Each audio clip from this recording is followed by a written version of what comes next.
നമസ്കാരം.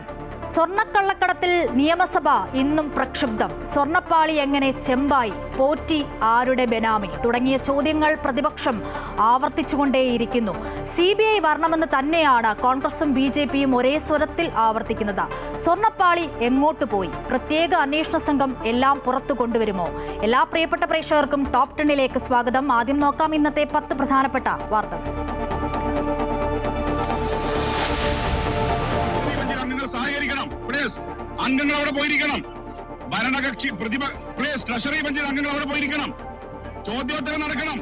ട്രഷറി ബെഞ്ചിൽ അംഗങ്ങൾ നടത്താൻ അനുവദിക്കണം. പ്ലീസ്. സ്വർണ്ണപ്പാളി വിവാദത്തിൽ നിയമസഭയിൽ സംഘർഷം. ഉന്തിലും തള്ളിലും ചീഫ് മാർഷലിന് പരിക്കേറ്റു. 3 പ്രതിപക്ഷ MLA-മാർക്ക് സസ്പെൻഷൻ. പ്രതിപക്ഷത്തിന്റെ രാജി ആവശ്യം തള്ളി മന്ത്രി VN വാസവൻ. സ്വർണ്ണപ്പാളി മോഷണ ആരോപണത്തിൽ VD സതീഷിനെതിരെ നിയമ നടപടിയുമായി കടകംപള്ളി സുരേന്ദ്രൻ. ചോദ്യത്തിൽ ഉറച്ചു പ്രതിപക്ഷ നേതാവ്.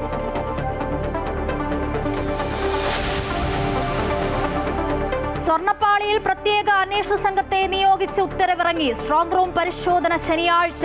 ദേവസ്വം വിജിലൻസ് ഹൈക്കോടതിയിൽ നാളെ അന്തിമ റിപ്പോർട്ട് സമർപ്പിക്കും. ചെന്നൈ സ്മാർട്ട് ക്രിയേഷൻ CEOയുടെ മൊഴി വിജിലൻസ് രേഖപ്പെടുത്തി. പത്തനംതിട്ടയിൽ വിശ്വാസ സംഗമവുമായി UDF. സംസ്ഥാന വ്യാപക പ്രതിഷേധവുമായി BJP.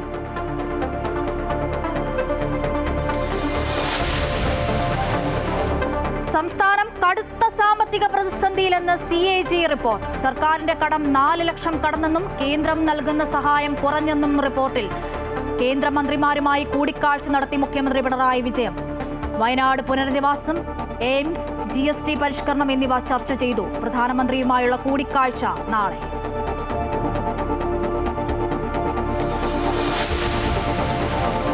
മുതൽ താഴോട്ടുള്ള എല്ലാ ബസ്സുകളിലും ക്യാൻസർ രോഗത്തിന്റെ ചികിത്സയ്ക്കായി മലബാർ ക്യാൻസർ സെന്ററിലും തിരുവനന്തപുരത്ത് RCCയിലും മറ്റേത് ആശുപത്രിയിലേക്കും കേരളത്തിൽ യാത്ര ചെയ്യുന്ന റേഡിയേഷനും കീമോയ്ക്കുമായി യാത്ര ചെയ്യുന്ന രോഗിക്ക് സമ്പൂർണ്ണ സൗജന്യം KSRTC നൽകുന്നതായിരിക്കും.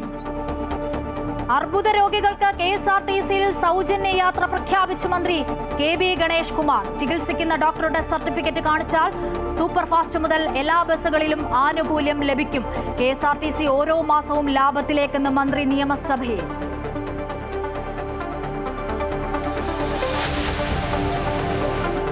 സാഹിത്യ നൊബേൽ പുരസ്കാരം ഹംഗേറിയൻ എഴുത്തുകാരൻ ലാസ്ലോ കൃഷ്ണ ഹോർക്കൈക്കിന്.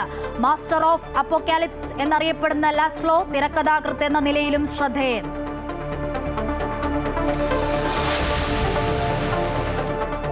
വ്യാപാര രംഗത്തെ സഹകരണം കൂടുതൽ ശക്തമാക്കാൻ ഇന്ത്യയും ബ്രിട്ടനും. കരാർ ഇരു രാജ്യങ്ങൾക്കും നേട്ടമെന്ന് ബ്രിട്ടീഷ് പ്രധാനമന്ത്രി കെയർ സ്റ്റാമറുമായുള്ള കൂടിക്കാഴ്ചയ്ക്ക് ശേഷം പ്രധാനമന്ത്രി നരേന്ദ്രമോദി. പ്രതിരോധ രംഗത്ത് സഹകരണം ശക്തമാക്കാനും തീരുമാനം.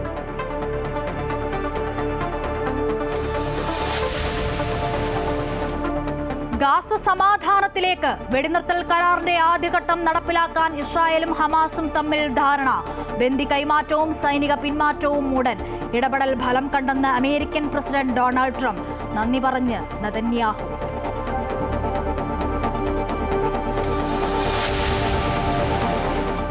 വനിതാ ലോകകപ്പിൽ ഇന്ത്യക്കെതിരെ ദക്ഷിണാഫ്രിക്കയ്ക്ക് 252 റൺസ് വിജയലക്ഷ്യം.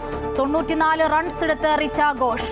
മറുപടി ബാറ്റിംഗിൽ ദക്ഷിണാഫ്രിക്കയ്ക്ക് 5 വിക്കറ്റ് നഷ്ടം. ഏഷ്യക്കപ്പിൽ യോഗ്യതാ മത്സരത്തിൽ സിംഗപ്പൂരിനോട് സമനില വഴങ്ങി ഇന്ത്യ.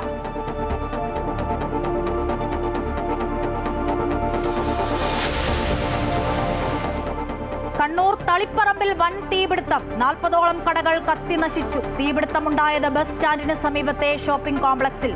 കോടികളുടെ നഷ്ടം.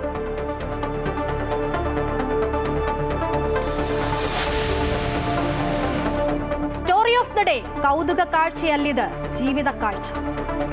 വാർത്തകൾ സമഗ്രമായി വിശദമായി നോക്കാം. ശബരിമലയിലെ സ്വർണ്ണപ്പാളി വിഷയത്തിൽ തുടർച്ചയായി 4ാം ദിനവും നിയമസഭ സ്തംഭിപ്പിച്ച് പ്രതിപക്ഷം. ബഹളത്തിനിടെ പരിക്കേറ്റ ചീഫ് മാർഷലിനെ ആശുപത്രിയിൽ പ്രവേശിപ്പിച്ചു. മുഖ്യമന്ത്രി പ്രതിപക്ഷ അംഗത്തെ ബോഡി ഷെയിം നടത്തിയത് പ്രതിപക്ഷ നേതാവ് ഉന്നയിച്ചു. പ്രതിപക്ഷ നേതാവ് അക്രമത്തിന് ആഹ്വാനം ചെയ്യുന്നുവെന്ന് മന്ത്രി MP രാജേഷ് വിമർശിച്ചു. സഭ ബഹിഷ്കരിച്ച് പ്രതിപക്ഷം പുറത്തേക്ക് പോയി. ട്രഷറി ബെഞ്ചിൽ അംഗങ്ങൾ അവിടെ പോയിരിക്കണം. ചോദ്യോത്തരം നടക്കണം. കടുത്ത പ്രതിപക്ഷ പ്രതിഷേധമാണ് തുടർച്ചയായ 4ാം ദിവസവും നിയമസഭയിൽ അരങ്ങേറിയത്. സഭാ നടപടികളുമായി സഹകരിക്കാതെ ചോദ്യോത്തരവേള മുതൽ നടുത്തളത്തിലിറങ്ങി പ്രതിപക്ഷം പ്രതിഷേധം ആരംഭിച്ചു. സ്വർണം ചെമ്പാക്കുന്ന രാസവിദ്യ LDFന് എന്ന ബാനറുമായി സ്പീക്കറുടെ ചേംബറിനടുത്തേക്ക് പ്രതിപക്ഷം വന്നപ്പോൾ വാച്ച് ആൻഡ് വാർഡുമായി ഉന്തും തള്ളുമുണ്ടായി. എന്നാൽ ചേംബറിന് മുന്നിൽ ബാനർ ഉയർത്താൻ അനുവദിക്കില്ലെന്ന് സ്പീക്കർ ക്ഷുഭിതനായി പറഞ്ഞു. വാച്ച് ആൻഡ് വാർഡിനോട് അത് മാറ്റാൻ നിർദ്ദേശിക്കുകയും ചെയ്തു.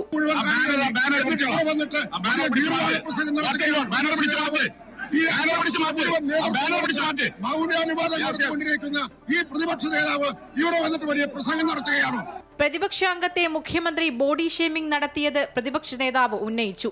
എന്നാൽ അത് വാസ്തവ വിരുദ്ധമെന്നും മുഖ്യമന്ത്രി ആരുടെയും പേര് പറഞ്ഞിട്ടില്ല എന്നും മന്ത്രി MB രാജേഷ് ചൂണ്ടിക്കാട്ടി.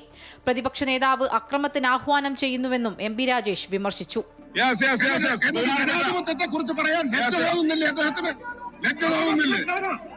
ഈ അക്രമത്തിന് മുഴുവൻ നേതൃത്വം കൊടുത്തുകൊണ്ട് ഗുണ്ടായിസത്തിന് നേതൃത്വം കൊടുക്കുകയാണ് പ്രതിപക്ഷ നേതാവ്. ബഹളം ശക്തമായപ്പോൾ പ്രതിപക്ഷാംഗങ്ങൾ ഇരിപ്പിടത്തിലേക്ക് പോയില്ലെങ്കിൽ പ്രതിപക്ഷ നേതാവിന് മൈക്ക് നൽകില്ല എന്ന് സ്പീക്കർ അറിയിച്ചു. ഇതിനിടെ മന്ത്രിമാർ എഴുന്നേറ്റ് നിന്ന് ഭരണപക്ഷാംഗങ്ങളോട് ഇരിപ്പിടത്തിലേക്ക് പോകാൻ ആവശ്യപ്പെടുന്ന കാഴ്ചയും കാണാനായി. ബഹളത്തെ തുടർന്ന് സഭ അല്പനേരം നിർത്തിവെച്ചു. വീണ്ടും ആരംഭിച്ചപ്പോൾ ബഹളത്തിൽ പരിക്കേറ്റ ചീഫ് മാർഷലിനെ ആശുപത്രിയിൽ പ്രവേശിപ്പിച്ചതായി സ്പീക്കർ അറിയിച്ചു. സഭ ബഹിഷ്കരിച്ച് പുറത്തേക്ക് പോയ പ്രതിപക്ഷം ദേവസ്വം മന്ത്രി രാജിവെച്ച് CBI അന്വേഷണം പ്രഖ്യാപിക്കുന്നതുവരെ പ്രതിഷേധം തുടരുമെന്ന് ആവർത്തിച്ചു. ഈ കുറ്റകൃത്യം മുഴുവൻ, ഇത് വിറ്റത് മുഴുവൻ ദേവസ്വം ബോർഡിന് സർക്കാരിനും അറിയാം. അത് അറിഞ്ഞുകൊണ്ട്, കോടതി പറഞ്ഞപ്പോഴാണ് നമ്മളെല്ലാം അറിയുന്നത്, അവർക്ക് നേരത്തെ അറിയാം. അത് അറിഞ്ഞുകൊണ്ട് 2025 ഈ വർഷം വീണ്ടും ഉണ്ണികൃഷ്ണൻ പോറ്റിയെ ക്ഷണിച്ചിരിക്കുക. വീണ്ടും കക്കാനാണ്. അവിടുത്തെ വാതിൽ കൊണ്ടുപോയി, കട്ടളപ്പടി കൊണ്ടുപോയി, ദ്വാരപാലക ശില്പം കൊണ്ടുപോയി. ഇനി അയ്യപ്പന്റെ തങ്കവിഗ്രഹം മാത്രം അവിടെയുള്ളത്. അതുകൂടി അടിച്ചുകൊണ്ട് പോയതിനെ കോടതി ഇടപെട്ടില്ലായിരുന്നെങ്കിൽ ഈ കള്ളന്മാർ. ശബരിമല സ്വർണ്ണപ്പാളി വിഷയത്തിൽ വരും ദിവസങ്ങളിൽ സഭയ്ക്ക് പുറത്തും പ്രക്ഷോഭം ശക്തമാക്കാൻ തന്നെയാണ് പ്രതിപക്ഷത്തിന്റെ തീരുമാനം. അമൃത ന്യൂസ്, തിരുവനന്തപുരം. നിയമസഭയിൽ ബഹളത്തിനിടെ വാച്ച് ആൻഡ് വാർഡിന് മർദ്ദനമേറ്റ സംഭവത്തിൽ കടുത്ത നടപടിയുമായി സ്പീക്കർ 3 പ്രതിപക്ഷ MLA-മാരെ സസ്പെൻഡ് ചെയ്തു. Roji M. John, M. Vincent, Sanish Kumar Joseph എന്നിവരെയാണ് സസ്പെൻഡ് ചെയ്തത്. ചീഫ് മാർഷലിനെ മർദ്ദിച്ച സംഭവത്തിലാണ് നടപടി. സസ്പെൻഡ് ചെയ്യണമെന്ന പാർലമെന്ററി കാര്യമന്ത്രി MB രാജേഷ് അവതരിപ്പിച്ച പ്രമേയം സ്പീക്കർ അംഗീകരിക്കുകയായിരുന്നു. പ്രതിപക്ഷ പ്രതിഷേധം അതിരു കടന്നുവെന്നും പരിക്കേറ്റ നിയമസഭാ ചീഫ് മാർഷൽ ഷിബുവിന് ശസ്ത്രക്രിയ വേണമെന്നും MB രാജേഷ് നിയമസഭയിൽ പറഞ്ഞു. ശബരിമലയിൽ നിന്നും ഒരു തരി പൊന്ന് ആരെങ്കിലും കൊണ്ടുപോയിട്ടുണ്ടെങ്കിൽ അത് തിരിച്ച് അവിടെ വെപ്പിക്കുമെന്ന് ദേവസ്വം മന്ത്രി VN വാസവൻ നിയമസഭയിൽ. ദേവസ്വം ബോർഡിന്റെ പ്രവർത്തനങ്ങളിൽ എന്തെങ്കിലും പിശകുണ്ടെങ്കിൽ അക്കാര്യം സർക്കാർ പരിശോധിക്കും.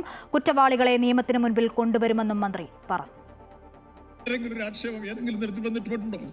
തിരുവിതാംകൂർ ദേവസ്വം ബോർഡുമായി ബന്ധപ്പെട്ട് അന്നത്തെ മന്ത്രി എന്നുള്ള രൂപത്തിൽ ഇത്തരം കാര്യങ്ങൾ ചെയ്യുമ്പോൾ അന്നത്തെ മന്ത്രിയോട് ബന്ധപ്പെടേണ്ട ഒരു കാര്യമില്ല. അല്ല, ഇന്നത്തെ മന്ത്രിയോട് ബന്ധപ്പെടുന്ന എന്റെ ഭരണഘടന അനുസരിച്ച് സ്റ്റാറ്റ്യൂട്ടറി പവറുള്ള ബോർഡാണ്. ആ ബോർഡ് ദൈനംദിന പ്രവർത്തനങ്ങളെല്ലാം തീരുമാനിക്കാനുള്ള അവകാശവും അധികാരവും അവർക്കാണ്. അവരെ തീരുമാനമെടുത്ത് മുന്നോട്ട് പോയിട്ടുള്ളതിൽ ഏതെങ്കിലും പെശകുണ്ടെങ്കിൽ ഗവൺമെന്റ് ശ്രദ്ധയിൽ വന്നാൽ അത് പരിശോധിക്കാൻ ഇടപെടാം. അപകീർത്തി പരാമർശത്തിൽ VD സതീഷിനെതിരെ നിയമ നടപടിയുമായി കടകംപള്ളി സുരേന്ദ്രൻ. ശബരിമലയിലെ ദ്വാരപാലക ശില്പം ഏത് കോടീശ്വരനാണ് വിറ്റതെന്ന് കടകംപള്ളിക്ക് അറിയാമെന്ന ആരോപണത്തിനാണ് നോട്ടീസ്. പരാമർശം പിൻവലിച്ച് മാപ്പ് പറയണം, ഇല്ലെങ്കിൽ 2 കോടി രൂപ നഷ്ടപരിഹാരം നൽകണമെന്നാവശ്യപ്പെട്ട് കോടതിയെ സമീപിക്കുമെന്നും കടകംപള്ളി അറിയിച്ചു. ദ്വാരപാലക ശില്പം ഏത് കോടീശ്വരനാണ് വിറ്റത് എന്ന കടകംപള്ളിയോടുള്ള ചോദ്യത്തിൽ ഉറച്ചു നിൽക്കുന്നതായി പ്രതിപക്ഷ നേതാവ് VD സതീശൻ. കടകംപള്ളി നൽകിയ മാനനഷ്ട കേസ് കാര്യമാക്കുന്നില്ല എന്നും പ്രതിപക്ഷ നേതാവ് പറഞ്ഞു. ഒരു കുറ്റവും ചെയ്യാതെയാണ് MLA-മാരെ സസ്പെൻഡ് ചെയ്തത്. ഞങ്ങൾ ഒരു ആക്രമണവും നടത്തിയിട്ടില്ല. 2 MLA-മാർക്കാണ് പരിക്കേറ്റത്. പ്രതിപക്ഷാംഗങ്ങളെക്കാൾ കൂടുതൽ വാച്ച് ആൻഡ് വാർഡിനെ നിയോഗിച്ചത് സ്പീക്കറും സർക്കാരും ചേർന്നുള്ള ഗൂഢാലോചനയാണ്. സ്പീക്കർ പ്രകോപനമുണ്ടാക്കുകയാണ്. ഈ സസ്പെൻഷൻ അയ്യപ്പന്റെ മുതൽ കവർന്നെടുത്തതിനെതിരെയുള്ള പോരാട്ടത്തിന്റെ അംഗീകാരമായി ജനം കരുതുമെന്നും പ്രതിപക്ഷ നേതാവ് പറഞ്ഞു. ഏത് കോടീശ്വരന്റെ കയ്യിലേക്കാണ് ഈ അയ്യപ്പന്റെ ദ്വാരപാലക വിഗ്രഹം വിറ്റതെന്ന് കടകംപള്ളി പറയണമെന്നാണ്. അന്നത്തെ ദേവസ്വം മന്ത്രിക്ക് അതിന് പൂർണ്ണമായ ഉത്തരവാദിത്വമുണ്ട്. പിന്നെ ഉണ്ണികൃഷ്ണൻ പോറ്റി അറിയില്ല എന്നൊന്നും കടകംപള്ളി സുരേന്ദ്രൻ പറയില്ലല്ലോ. ഉണ്ണികൃഷ്ണൻ പോറ്റിയും കടകംപള്ളി സുരേന്ദ്രനും തമ്മിൽ നല്ല ബന്ധമുണ്ട്. നല്ല ബന്ധം അന്നും ഉണ്ട്, ഇപ്പോഴും ഉണ്ട്. അപ്പൊ അത് പറയണം. ഞാനത് നിയമപരമായിട്ട് നേരിട്ടോളാം. 1. 2, ഇന്ന് നിയമസഭയിൽ ഞങ്ങളുടെ 3 MLA-മാരെ സസ്പെൻഡ് ചെയ്യും. ശബരിമല സ്വർണ്ണപ്പാളി വിവാദത്തിൽ പ്രത്യേക അന്വേഷണ സംഘത്തെ നിയോഗിച്ച് സംസ്ഥാന സർക്കാർ ഉത്തരവിറക്കി. ഹൈക്കോടതി നിർദ്ദേശിച്ച അംഗങ്ങളെ ഉൾപ്പെടുത്തിയാണ് ഉത്തരവിറക്കിയത്. സ്വർണ്ണപ്പാളി വിവാദവുമായി ബന്ധപ്പെട്ട് ചെന്നൈയിലെ സ്മാർട്ട് ക്രിയേഷൻ സിഇഒ പങ്കജ് ഭണ്ഡാരിയുടെ മൊഴി ദേവസ്വം വിജിലൻസ് രേഖപ്പെടുത്തി. 2019 ദ്വാരപാലക ശില്പത്തിലെ സ്വർണ്ണപ്പാളി സ്പോൺസർ ഉണ്ണികൃഷ്ണൻ പോറ്റി ചെന്നൈയിലെ കമ്പനിയായ സ്മാർട്ട് ക്രിയേഷൻസിൽ എത്തിച്ചായിരുന്നു സ്വർണം പൂശിയത്.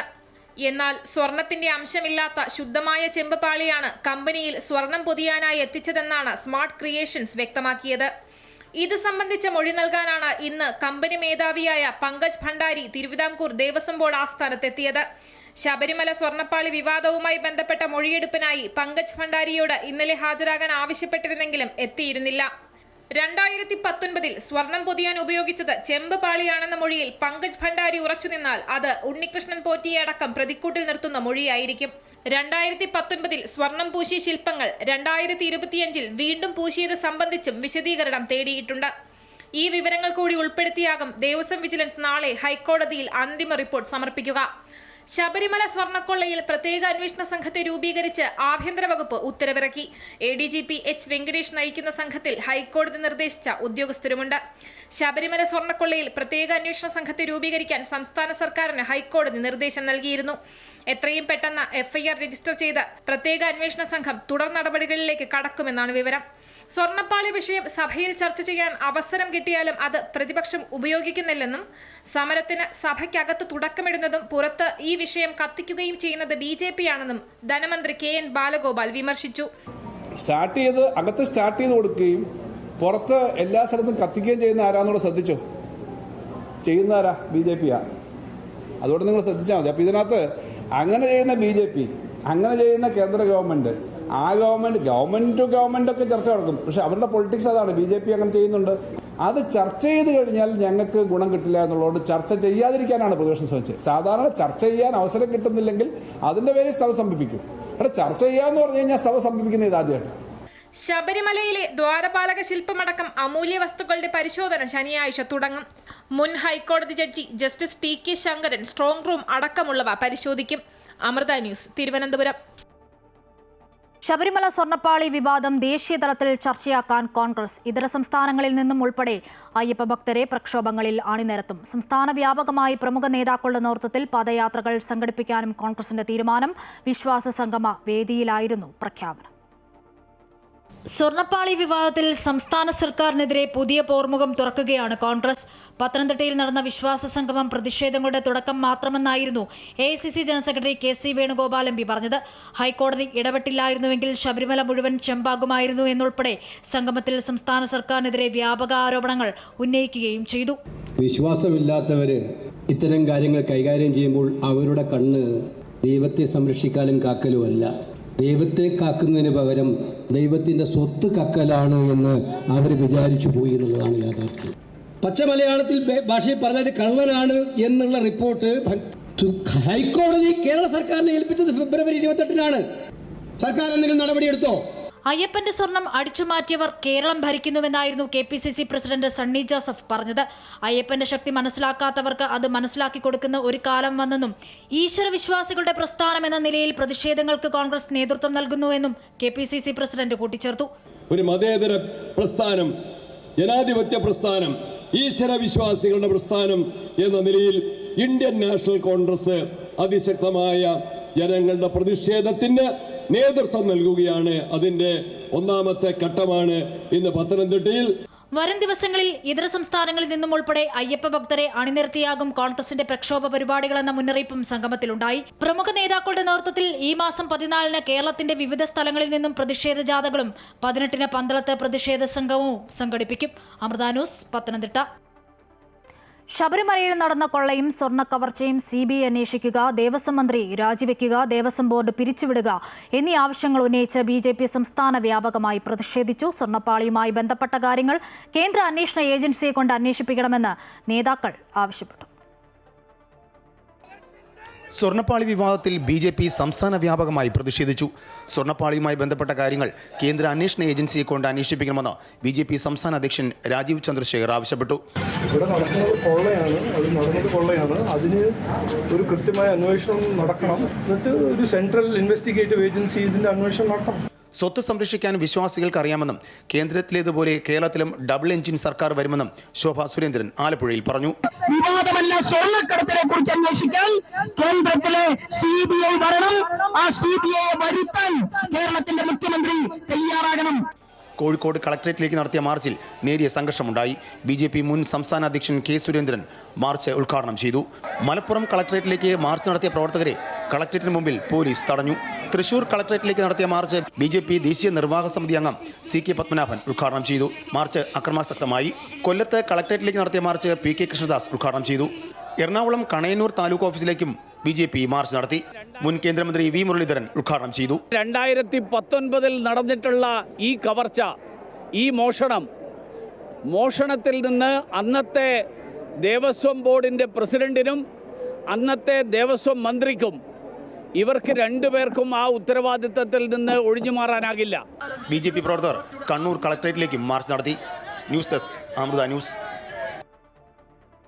കാസർഗോഡ് തൃക്കണ്ണാട് ശ്രീ ത്രയംബകേശ്വര ക്ഷേത്രത്തിലെ 16 ഗ്രാം സ്വർണ്ണാഭരണം നഷ്ടപ്പെട്ടതായി പരാതി. ദേവസ്വം ഓഡിറ്റിൽ ഇത് സംബന്ധിച്ച് റിപ്പോർട്ടുണ്ടെങ്കിലും മലബാർ ദേവസ്വം ബോർഡ് നടപടി സ്വീകരിക്കുന്നില്ല എന്ന് BJP കോഴിക്കോട് മേഖലാ ജനറൽ സെക്രട്ടറി അഡ്വക്കേറ്റ് ശ്രീകാന്ത് വ്യക്തമാക്കി. ഇടത് യൂണിയൻ അംഗമായ എക്സിക്യൂട്ടീവ് ഓഫീസറുടെ കാലത്താണ് സംഭവം എന്നതിനാലാണ് നടപടി ഉണ്ടാകാത്തതെന്നും ക്ഷേത്രങ്ങളുടെ ഓഡിറ്റ് റിപ്പോർട്ട് സർക്കാർ പൂഴ്ത്തിവെക്കുകയാണെന്നും ശ്രീകാന്ത് ആരോപിച്ചു. ഇത് വ്യക്തമായിട്ട് ഓഡിറ്റ് റിപ്പോർട്ടുണ്ട്. ആ ഓഡിറ്റ് റിപ്പോർട്ട് സമർപ്പിച്ചിട്ട് കുറച്ച് കാലമായി, എന്നിട്ടും യാതൊരു നടപടിയും എടുത്തിട്ടില്ല. ഈ റിപ്പോർട്ട് പൂഴ്ത്തിവെച്ചിരിക്കുകയാണ്. ഞങ്ങൾ മനസ്സിലാക്കുന്നത് ഇത്തരം തട്ടിപ്പ് നടത്തിയിട്ടുള്ള ഉദ്യോഗസ്ഥന്മാർ പലരും ഇടതുപക്ഷ ആഭിമുഖ്യമുള്ള ഉദ്യോഗസ്ഥന്മാരായതുകൊണ്ടാണ് നടപടിയെടുക്കാത്തത്. തൃക്കണ്ണാട് ക്ഷേത്രത്തെ സംബന്ധിച്ചിടത്തോളം എനിക്ക് വ്യക്തമായിട്ട് അറിയാം. ഈ നഷ്ടപ്പെട്ടു എന്ന് പറയുന്ന കാലയളവിലുള്ള എക്സിക്യൂട്ടീവ് ഓഫീസർ ഇടതുപക്ഷ യൂണിയൻ്റെ ഒരു നേതാവാണ്.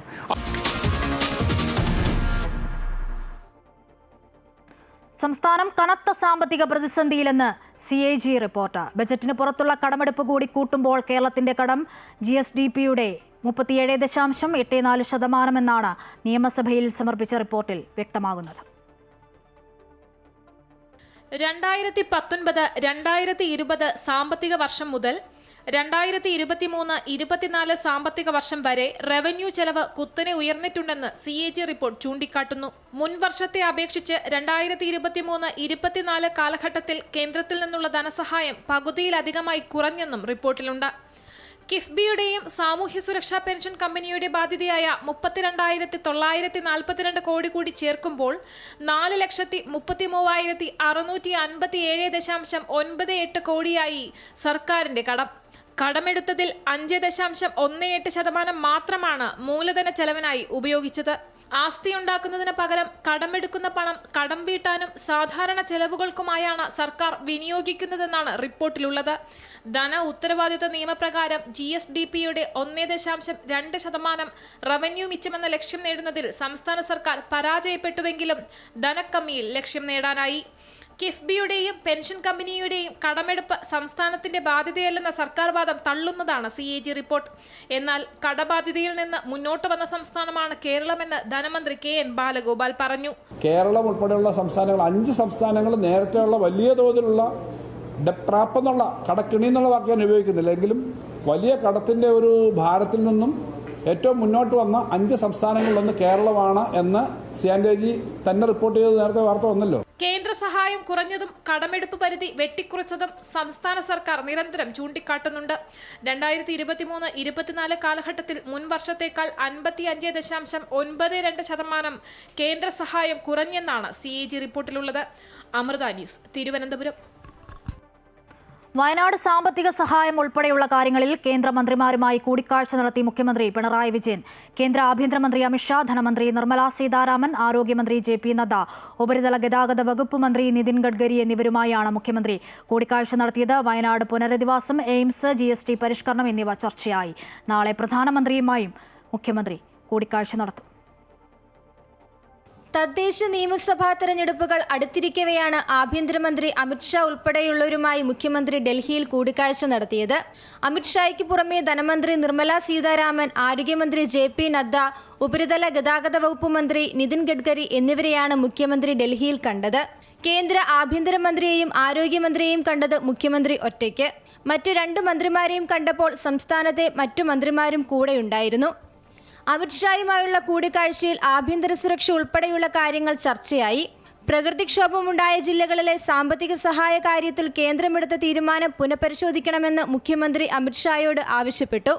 260 കോടി രൂപയാണ് ഇതുവരെ കേന്ദ്ര സഹായം അനുവദിച്ചത്. കേരളം ചോദിച്ചതാകട്ടെ 2221 കോടി രൂപയും. നിലവിലെ സാഹചര്യത്തിൽ സഹായം വർദ്ധിപ്പിക്കണമെന്ന് മുഖ്യമന്ത്രി ആവശ്യപ്പെട്ടു. ദേശീയപാത വികസനം ഉൾപ്പെടെയുള്ള അടിസ്ഥാന പദ്ധതികളായിരുന്നു നിതിൻ ഗഡ്കരിയുമായുള്ള ചർച്ചയിലെ പ്രധാന വിഷയമെങ്കിൽ JP നദ്ദയുമായുള്ള കൂടിക്കാഴ്ചയിൽ എയിംസും ജെറിയാട്രിക് നാഷണൽ ഇൻസ്റ്റിറ്റ്യൂട്ടും വേണമെന്ന ആവശ്യവും മുന്നോട്ട് വെച്ചു. ധനമന്ത്രി നിർമ്മല സീതാരാമനുമായി നടത്തിയ ചർച്ചയിൽ GST പരിഷ്കരണം, കടമെടുപ്പ് വിഷയങ്ങളാണ് പ്രധാനമായും ചർച്ചയായത്. കേരളം മുന്നോട്ട് വെച്ചിട്ടുള്ള കുറച്ച് കാര്യങ്ങൾ സംബന്ധിച്ച് ഉള്ള പരിഗണന വരുമെന്ന് കരുതുന്നു. ഈ ഗ്യാരണ്ടി റിഡംഷൻ ഫണ്ട് എന്ന് പറഞ്ഞൊരു ഫണ്ട് ഇപ്പോൾ പുതുതായിട്ട് ഇൻട്രൊഡ്യൂസ് ചെയ്തു. അങ്ങനെ 3300 കോടിയിലധികം രൂപ ഈ വർഷം ആദ്യം നമുക്ക് കിട്ടേണ്ടതിൽ നിന്ന് കുറച്ചിരുന്നു. മന്ത്രിമാർ മടങ്ങിയെങ്കിലും ഡൽഹിയിൽ തുടരുന്ന മുഖ്യമന്ത്രി പ്രധാനമന്ത്രിയുമായി നാളെ രാവിലെ 11 മണിക്ക് കൂടിക്കാഴ്ച നടത്തും. മന്ത്രിമാരെ കണ്ട് ഉന്നയിച്ച ആവശ്യങ്ങൾ പ്രധാനമന്ത്രിക്ക് മുന്നിലും മുഖ്യമന്ത്രി അവതരിപ്പിക്കും. അതേസമയം രാഷ്ട്രീയ വിവാദങ്ങൾ കേരളത്തിൽ കത്തി നിൽക്കെ മുഖ്യമന്ത്രി, പ്രധാനമന്ത്രി അടക്കമുള്ളവരുമായി കൂടിക്കാഴ്ച നടത്തുന്നത് പുതിയ ചർച്ചകൾക്ക് വഴിവെച്ചിട്ടുണ്ട്. അമൃത ന്യൂസ്, ന്യൂഡൽഹി.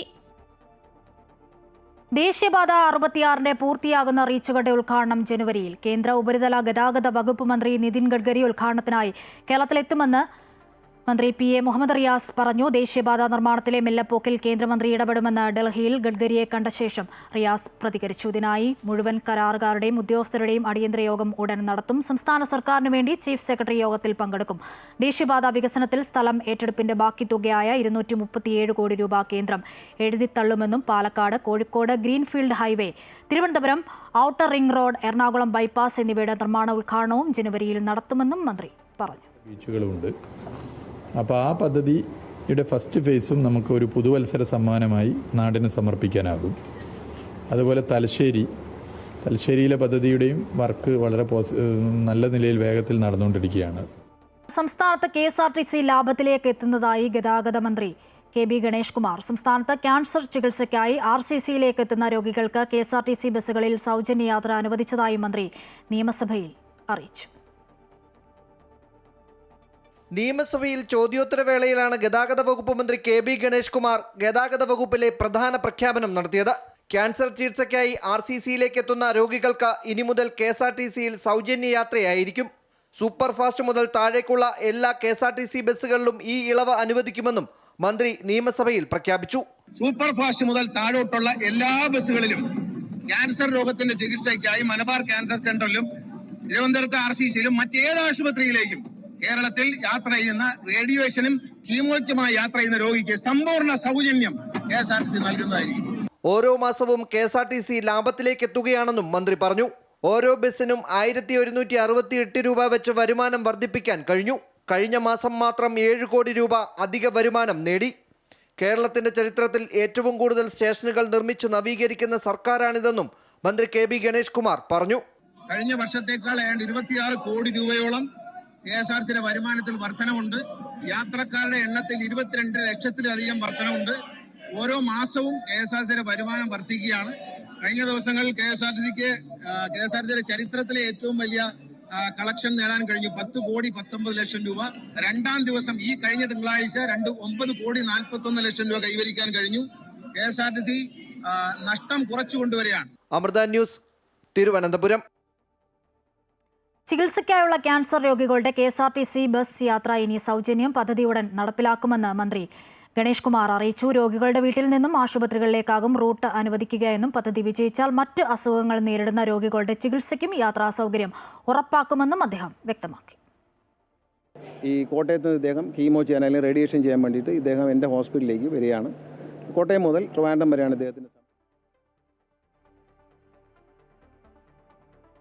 ജീവനക്കാരുടെ ഭാവി കൂടിയാണ് KSRTCയിലൂടെ വികസനത്തിലൂടെ ലക്ഷ്യമിടുന്നതെന്ന് ഗതാഗത വകുപ്പ് മന്ത്രി KB ഗണേഷ് കുമാർ പറഞ്ഞു, താൻ മന്ത്രിസ്ഥാനം ഒഴിഞ്ഞാലും ജീവനക്കാർക്ക് നാളെയും 1-ാം തീയതി ശമ്പളം ലഭിക്കണം. അതിനുള്ള കാര്യങ്ങളാണ് മന്ത്രി എന്ന നിലയിൽ താൻ ചെയ്യുന്നത്. തെറ്റുകൾ കണ്ടാൽ താൻ ശകാരിക്കുകയും മോശം പ്രവർത്തികൾ കണ്ടാൽ വിമർശിക്കുകയും ചെയ്യുമെന്നും പറഞ്ഞ അദ്ദേഹം നിലപാടുകളിൽ ഉറച്ചു നിൽക്കുന്നുവെന്നും വ്യക്തമാക്കി. ഞാൻ ചില കാര്യങ്ങൾ പറയുകയും ചെയ്യുമ്പോൾ ഇയാൾക്ക് എന്തിൻ്റെ അസുഖമാണെന്ന് നിങ്ങൾക്ക് തോന്നാറുണ്ട്. പക്ഷേ നിങ്ങളുടെ നന്മയ്ക്ക് വേണ്ടി മാത്രമാണ് ഞാൻ ചെയ്തത്. ഞാൻ കുറച്ച് ദിവസം കഴിയുമ്പോൾ ഈ മന്ത്രിസ്ഥാനം അങ്ങ് മാറിപ്പോകും, വേറെ ആരെങ്കിലും വരും. പക്ഷേ നിങ്ങൾ ഇവിടെ തന്നെ ഉണ്ടാകും. നിങ്ങൾക്ക് 1-ാം തീയതി ശമ്പളം കിട്ടണം, നിങ്ങൾക്ക് എല്ലാ ആനുകൂല്യങ്ങളും കിട്ടണം, നിങ്ങളുടെ ഈ പ്രസ്ഥാനം നിലനിൽക്കണം. അത് എൻ്റെ ആവശ്യമല്ല, നിങ്ങളുടെ ആവശ്യമാണ്. അപ്പം ഞാൻ പറയുമ്പം രാഷ്ട്രീയമൊന്നും നിങ്ങൾ നോക്കണ്ട. എനിക്ക് അങ്ങനെ ഇക്കാര്യത്തിൽ രാഷ്ട്രീയമില്ല. KSRTC ജീവനക്കാരുടെ കാര്യത്തിൽ ഞാൻ രാഷ്ട്രീയ പരിഗണന ഒന്നും നോക്കാറില്ല. പരിപാടിക്ക് കാഴ്ചക്കാരില്ലാത്തതിന്റെ പേരിൽ മന്ത്രി KB ഗണേഷ് കുമാർ മാറ്റിവെച്ച ഫ്ളാഗ് ഓഫ് ചടങ്ങ് നാളെ നടക്കും. മോട്ടോർ വാഹന വകുപ്പിന്റെ പുതിയ 52 വാഹനങ്ങളുടെ ഫ്ളാഗ് ഓഫ് പരിപാടി പേരൂർക്കടയിലെ KSRTC ഡിപ്പോയിൽ നാളെ രാവിലെ 10 മണിക്ക് നടത്തുമെന്ന് ഗതാഗത കമ്മീഷണർ അറിയിച്ചു. MVD-മാർക്ക് 914 പുതിയ e-POS മെഷീനുകൾ കൈമാറും. വാഹനങ്ങൾ ഏറ്റുവാങ്ങാൻ ഡ്രൈവർമാരും മോട്ടോർ വെഹിക്കിൾ ഇൻസ്പെക്ടർമാരും വിവിധ ജില്ലകളിൽ നിന്നും വീണ്ടും വരേണ്ടി വരും. സെപ്റ്റംബർ 29-ന് കനകക്കുന്ന് കൊട്ടാര പരിസരത്ത് സംഘടിപ്പിച്ച ഫ്ളാഗ് ഓഫ് ചടങ്ങിനിടെ കാഴ്ചക്കാരില്ലാത്തതിന്റെ പേരിൽ മന്ത്രി KB ഗണേഷ് കുമാർ പരിപാടി റദ്ദാക്കിയിരുന്നു. ആളെ കൂട്ടുന്നതിൽ വീഴ്ച സംഭവിച്ചുവെന്ന് ആരോപിച്ച് അസിസ്റ്റന്റ് ട്രാൻസ്പോർട്ട് കമ്മീഷണർ ജോയ്ക്ക് കാരണം കാണിക്കൽ നോട്ടീസ് നൽകുകയും ചെയ്തിരുന്നു. ഈ പരിപാടിയാണ് വീണ്ടും സംഘടിപ്പിക്കുന്നത്.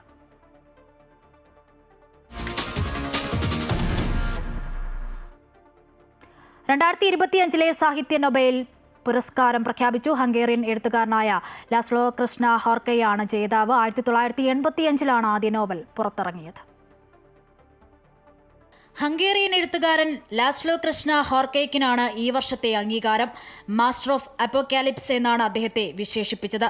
1954-ൽ തെക്ക് കിഴക്കൻ ഹംഗറിയിലെ ഗ്യൂലയിൽ ജനിച്ച ലാസ്ലോ 1985-ലാണ് ആദ്യ നോവലായ സദാന്താങ്കോ പ്രസിദ്ധീകരിച്ചത്. സാഹിത്യത്തിലെ ആധുനികതയുടെ വക്താക്കളിൽ പ്രധാനിയാണ് അദ്ദേഹം. കൃതികൾ മനുഷ്യ മനസ്സിന്റെ ഇരുണ്ട വിഷാദം നിറഞ്ഞ ലോകങ്ങളുടെ ചിത്രീകരണങ്ങളാണ് ഏറെയും. 2015-ൽ അദ്ദേഹത്തിന്റെ സാറ്റാൻ ടാങ്കോ എന്ന നോവലിന് മാൻ ബുക്കർ സമ്മാനം ലഭിച്ചിരുന്നു. ടോറിൻ കുതിര, വടക്കൊരു പർവ്വതം, തെക്കൊരു തടാകം, പടിഞ്ഞാറ് പാതകൾ, കിഴക്കൊരു നദി തുടങ്ങിയ നോവലിസ്റ്റും തിരക്കഥാകൃത്തുമായ അദ്ദേഹം ഒട്ടേറെ കൃതികൾ രചിച്ചിട്ടുണ്ട്. കിഴക്കൻ യൂറോപ്പിലെ രാഷ്ട്രീയ സാമൂഹിക മാറ്റങ്ങളുടെ പ്രതിഫലനം കൂടിയാണ് രചനകൾ. 2024-ൽ സാഹിത്യ നൊബേൽ പുരസ്കാരത്തിനുള്ള അന്തിമ പട്ടികയിൽ Laszlo the world goes on എന്ന കൃതി ഉൾപ്പെട്ടിരുന്നു. 2002-ൽ ഇംറെ കർട്ടസിന് ശേഷം സാഹിത്യത്തിനുള്ള നൊബേൽ സമ്മാനം നേടുന്ന ആദ്യ ഹംഗേറിയനാണ് ലാസ്ലോ. 2024-ൽ ദക്ഷിണ കൊറിയൻ സാഹിത്യകാരിയായ ഹാൻകാങ്ങിനായിരുന്നു സാഹിത്യ നൊബേൽ ലഭിച്ചിരുന്നത്. ഹാൻകാങ്ങിലൂടെ ആദ്യമായാണ് ദക്ഷിണ കൊറിയയിലേക്ക് നൊബേൽ എത്തിയത് എന്നതും ശ്രദ്ധേയമാണ്. News desk, Amrita news.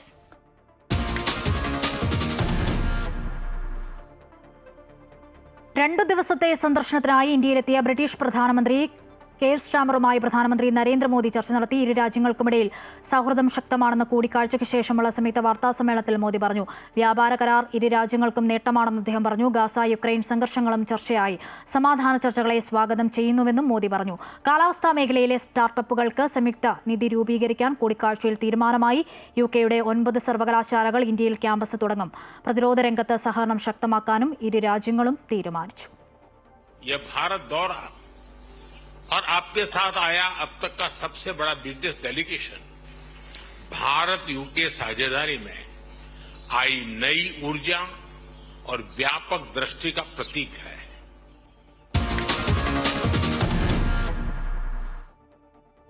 ഒടുവിൽ ഗാസയിൽ സമാധാനം പുലരുന്നു. ഗാസ സമാധാനത്തിന്റെ ആദ്യഘട്ടം നടപ്പിലാക്കാൻ ഇസ്രായേലും ഹമാസും ധാരണയിലെത്തിയതായി ഡൊണാൾഡ് ട്രംപ്. ബന്ദി കൈമാറ്റവും സേനാ പിന്മാറ്റവും ഉടൻ ഉണ്ടാകും. സമാധാന ധാരണ ഒപ്പിടുന്നത് 2 ദിവസത്തിനുള്ളിൽ ഉണ്ടായേക്കും. സമാധാന ചർച്ചകൾക്ക് മധ്യസ്ഥത വഹിച്ച ഈജിപ്തും ഖത്തറും ഇക്കാര്യങ്ങൾ സ്ഥിരീകരിച്ചു. ഇരു രാജ്യങ്ങളും സമാധാന ഉടമ്പടി അംഗീകരിക്കുന്നതിന് സാക്ഷിയാകാൻ ഡൊണാൾഡ് ട്രംപ് ഈജിപ്തിൽ എത്തുമെന്ന് വൈറ്റ് ഹൌസ് അറിയിച്ചു. 2 വർഷത്തെ രക്തച്ചൊരിച്ചിലിനാണ് ട്രംപിന്റെ ഇടപെടലിലൂടെ വിരാമമാകാൻ പോകുന്നത്. ഗാസ സമാധാന പദ്ധതിയുടെ ആദ്യ ഭാഗം ഇസ്രയേലും ഹമാസും അംഗീകരിച്ചതായി ട്രൂത്ത് സോഷ്യൽ മീഡിയയിലൂടെ ട്രംപ് തന്നെയാണ് ലോകത്തെ അറിയിച്ചത്. സമാധാന ചർച്ചകൾക്ക് നേതൃത്വം നൽകിയത് ഈജിപ്തും ഖത്തറുമാണെങ്കിലും ട്രംപിന്റെ ഇടപെടലാണ് നിർണായകമായത്. ഗാസ സമാധാന പദ്ധതിയുടെ ആദ്യ ഭാഗം ഇസ്രയേലും ഹമാസും അംഗീകരിച്ചതായി മധ്യസ്ഥ ചർച്ചകൾക്ക് നേതൃത്വം നൽകിയ ഈജിപ്തും ഖത്തറും സ്ഥിരീകരിച്ചു. ഈജിപ്ത് കുവൈറ്റിൽ നടന്ന മധ്യസ്ഥ ചർച്ചകളിലാണ് ട്രംപിന്റെ 20 രൂപരേഖയുടെ ആദ്യഘട്ടത്തിന് അംഗീകാരമായത്. ഇതനുസരിച്ച് ഗാസയിൽ നിന്ന് ഇസ്രായേൽ സേനാ പിന്മാറ്റവും ബന്ദികളുടെ മോചനവും വരും ദിവസങ്ങളിലുണ്ടാകും. ഇരു രാജ്യങ്ങളും സമാധാന ഉടമ്പടി അംഗീകരിക്കുന്നതിന് സാക്ഷിയാകാൻ ഡൊണാൾഡ് ട്രംപ് ഈജിപ്തിലെത്തുമെന്ന വൈറ്റ് ഹൗസ് വൃത്തങ്ങൾ അറിയിച്ചു. സമാധാന പദ്ധതി ചർച്ച ചെയ്യാൻ ഇസ്രായേൽ പാർലമെന്റ് അടിയന്തര യോഗം ഇന്ന് ചേരും. സമാധാനം യാഥാർത്ഥ്യമാക്കാൻ ട്രംപിന്റെ ഇടപെടലുകൾക്ക് ഇസ്രായേൽ പ്രധാനമന്ത്രി ബെന്യാമിൻ നെതന്യാഹു നന്ദി അറിയിച്ചു. അതേസമയം വെടിനിർത്തൽ വ്യവസ്ഥകൾ ഇസ്രായേൽ പൂർണ്ണമായി പാലിക്കുന്നുണ്ടെന്ന് ട്രംപും മധ്യസ്ഥ രാജ്യങ്ങളും ഉറപ്പാക്കണമെന്ന ഹമാസ് പ്രസ്താവനയിൽ ആവശ്യപ്പെട്ടു. 20 പദ്ധതിയിൽ യുദ്ധാനന്തര ഗാസയിലെ ഭരണ സംവിധാനം, ഹമാസിന്റെ ഭാവി തുടങ്ങിയ നിർണായക കാര്യങ്ങളിൽ ഇനിയും വ്യക്തത വരാനുണ്ട്. ഇരു രാജ്യങ്ങളുടെയും സമാധാന നീക്കങ്ങൾക്ക് ഐക്യരാഷ്ട്രസഭ നന്ദി പറയുകയും ഗാസയിലേക്ക് ഉടൻ തന്നെ സാധ്യമാകുന്ന എല്ലാ മനുഷ്യ സഹായങ്ങളും എത്തിക്കുമെന്ന് ആന്റോണിയോ ഗുട്ടറസ് അറിയിച്ചു. ഖത്തർ, ഈജിപ്റ്റ് നേതാക്കൾക്ക് പുറമെ ട്രംപിന്റെ മരുമകൻ ജാരഡ് കുഷ്നർ, അമേരിക്കയുടെ പ്രത്യേക പ്രതിനിധി സ്റ്റീവ് വിറ്റ്കോഫ്, ഇസ്രായേൽ പ്രധാനമന്ത്രി ബെഞ്ചമിൻ നെതന്യാഹുവിന്റെ അടുത്ത സഹായിയും മന്ത്രിയുമായ റോൺ ഡെർമറും കെയ്റോയിൽ ചർച്ചകൾക്കായി എത്തിയിരുന്നു. International desk, Amrita TV.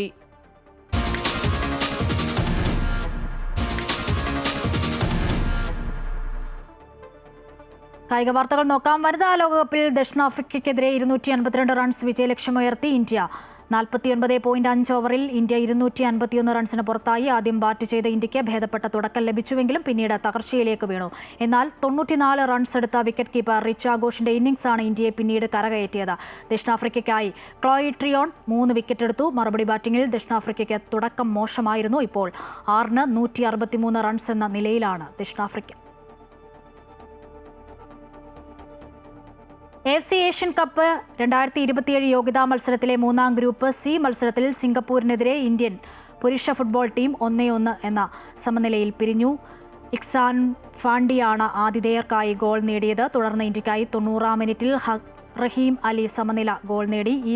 ഈ വിജയത്തോടെ ഇന്ത്യൻ ഫുട്ബോൾ ടീമിന് 3 മത്സരങ്ങളിൽ നിന്നും 2 പോയിന്റുമായി ഗ്രൂപ്പ് സിയിൽ 3ാം സ്ഥാനത്തേക്ക് ഉയർത്താൻ സഹായിച്ചു. അതേസമയം സിംഗപ്പൂർ 5 പോയിന്റുമായി 1ാം സ്ഥാനത്താണ്.